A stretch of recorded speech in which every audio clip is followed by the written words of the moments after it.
ప్రేక్షకులందరికీ సో నమస్సుమాంజలి.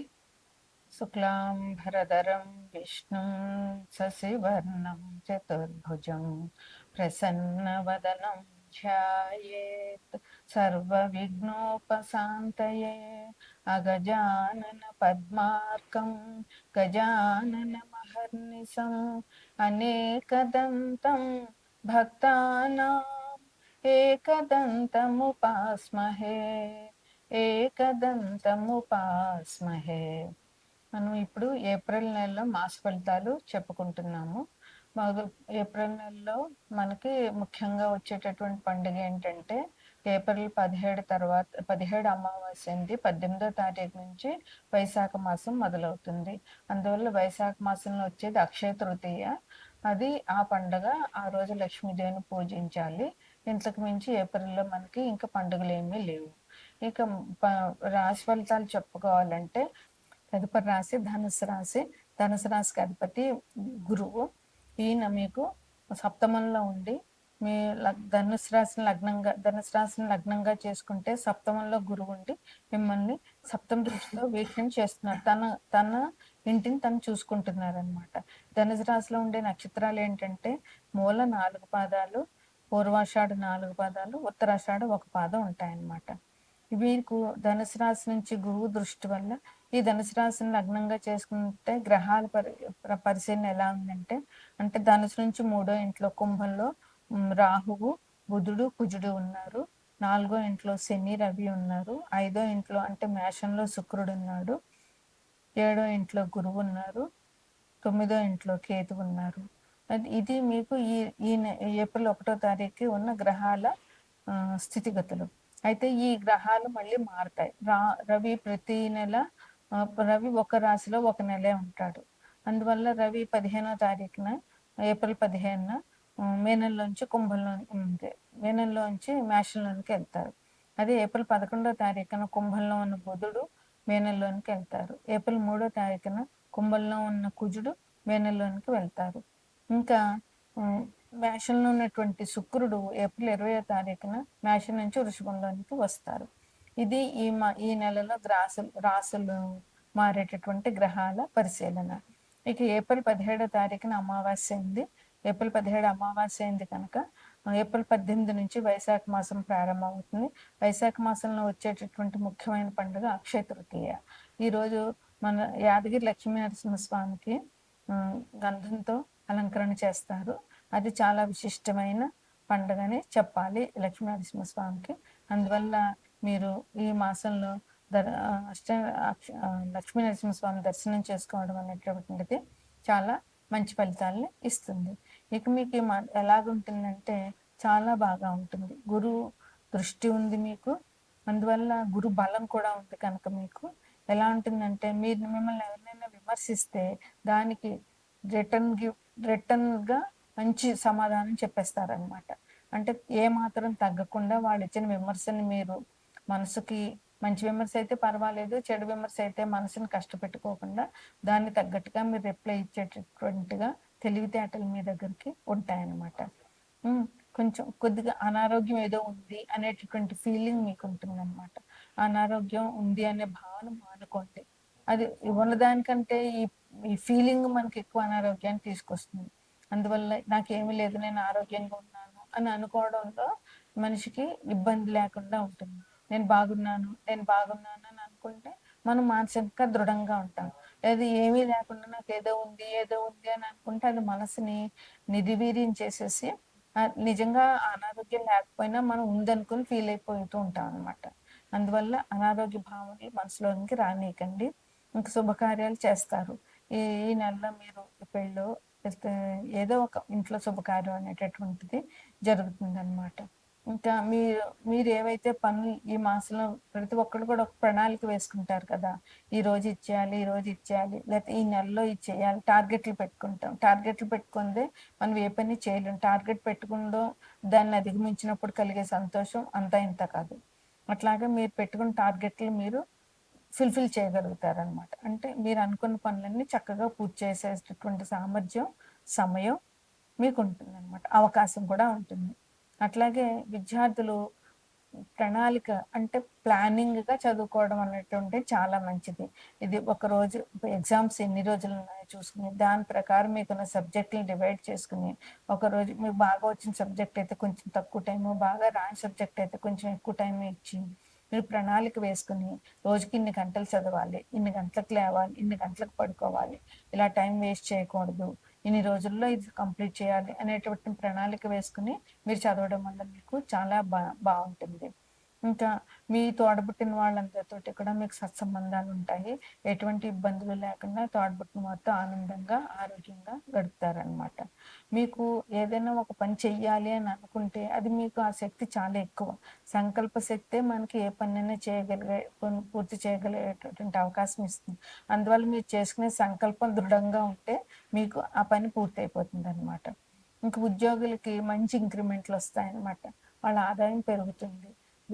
గణనీయంగా పెరుగుతుంది. ఉద్యోగస్తులు చాలా మంచి కాలం ఈ కాలం అని చెప్పొచ్చనమాట.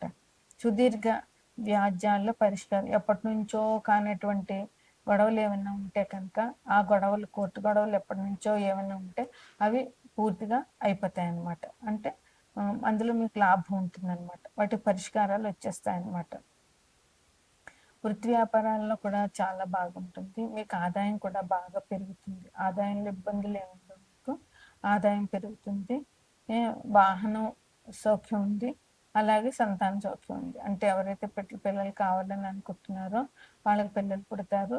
అంతేకాకుండా వాళ్ళకి వాహనం కూడా అభివృద్ధి ఉంటుంది. వాహనం కొనుగోలు చేసే అవకాశం ఉంటుందన్నమాట. విందులు వినోదాలతో మీరు నెలంతా గడుపుతారు. చాలా సంతోషంగా గడుపుతారు. సంఘంలో పెద్దవాళ్ళని కలవడం ఉంటుంది. వాళ్ళ వల్ల మీకు మంచి జరుగుతుంది. తర్వాత ఉత్సాహంగా ఉంటారు, ఆరోగ్యంగా ఉంటారు. ఇన్ని పనులు చేసినాక ఆరోగ్యం ఖచ్చితంగా వస్తుంది. అందువల్ల దీన్ని పాలు మిక్స్ చేయకుండా కాఫీ కలిపినట్టుగా చేసుకోండి. చాలా బాగుంటుంది మీకు ఈ నెలలోనూ. ఇది ధనురాశి వారికి చెప్పే శుభాశుభ ఫలితాలు. తదుపరి రాశి మేనరాశి. ఇది 12వ రాశి కాలపురుష చక్రాంగంలోను. అయితే ఈ రాశికి అధిపతి గురువు. ఈయన 4వ ఇంట్లో మేనరాశి లగ్నంగా చేసుకుంటే 4వ ఇంట్లో మిథునంలో గురువు ఉన్నారు. మేనరాశికి అధిపతి గురువు. ఇందులో పూర్వభాద్ర 4వ పాదము, ఉత్తరాభాద్ర 4 పాదాలు, రేవతి 4 పాదాలు మేనరాశిలో ఉంటాయి. అయితే ఈ మేనరాశిలో మీనరాశికి లగ్నంగా చేసుకుంటే గ్రహ సంచారం ఎట్లా ఉందంటే మీనరాశిలోనే శని ఉన్నారు, రవి ఉన్నారు, 2వ ఇంట్లో శుక్రుడు ఉన్నారు, 3, 4వ ఇంట్లో గురువు ఉన్నారు, 6వ ఇంట్లో కేతు ఉన్నారు.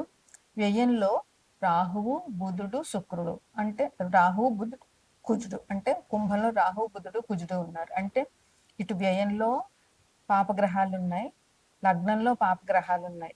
అందువల్ల మీనరాశి వారికి ఈ మాసం ఏంటి శని భగవానుడు ఈ సంవత్సరం అంతా అక్కడే ఉంటారు. అందువల్ల వేలినాటి శని జరుగుతూ ఉంది. ఇది ఆల్రెడీ 2.5 సంవత్సరాలు అయింది.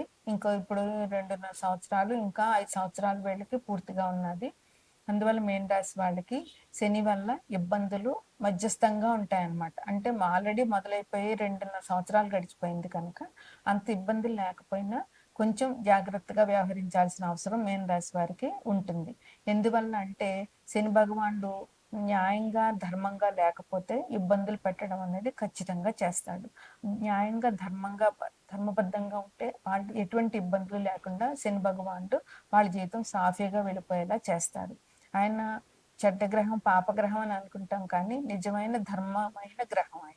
అట్లాగే ధర్మానికి మరో పేరైన రవి కూడా ఇద్దరు మీనరాశి లగ్నంలోనే ఉన్నారు. అందువల్ల వీళ్ళకి జన్మశని, ఏలినాటి శని నడుస్తుంది.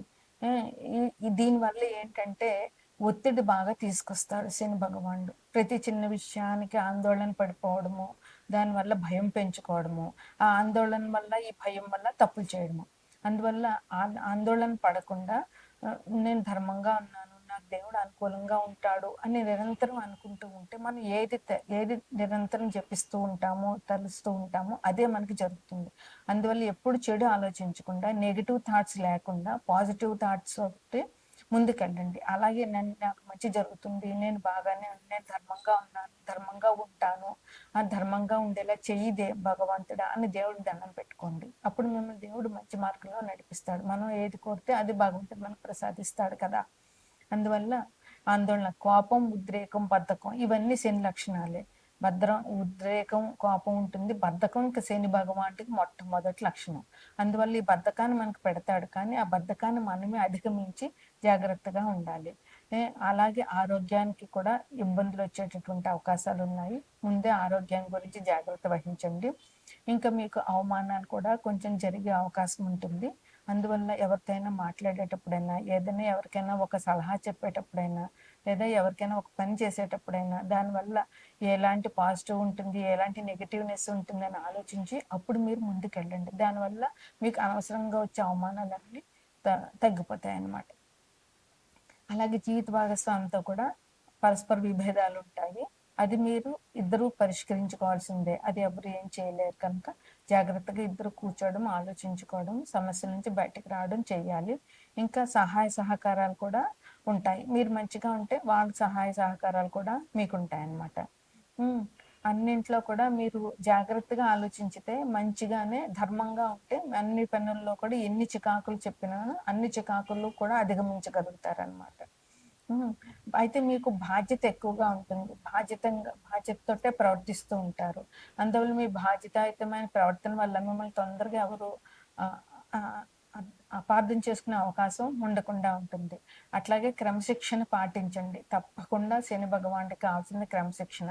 ఆ క్రమశిక్షణ పాటించినట్లయితే ఇబ్బందులు తక్కువగా ఉంటాయి. వాహనాల అవరోధాలు ఉంటాయి.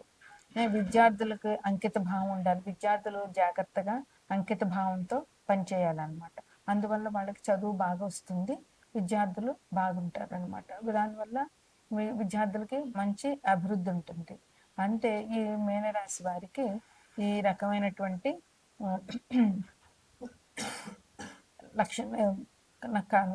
శుభాశుభ ఫలితాలు ఉన్నాయి ఈ మాసంలోనూ. అందువల్ల మీరు జాగ్రత్తగా లక్ష్మీనరసింహస్వామి దర్శనం చేసుకోండి. అట్లాగే గురువుని పూజించండి. అట్లాగే శని భగవానుడి కోసం మీరు ఇందులో అభిషేకాలు చేయించండి. శనివారం నాడు హనుమంతుడి గుడికి వెళ్ళి అక్కడ పూజలు చేయించండి. హనుమాన్ చాలీసా పారాయణ చేయండి.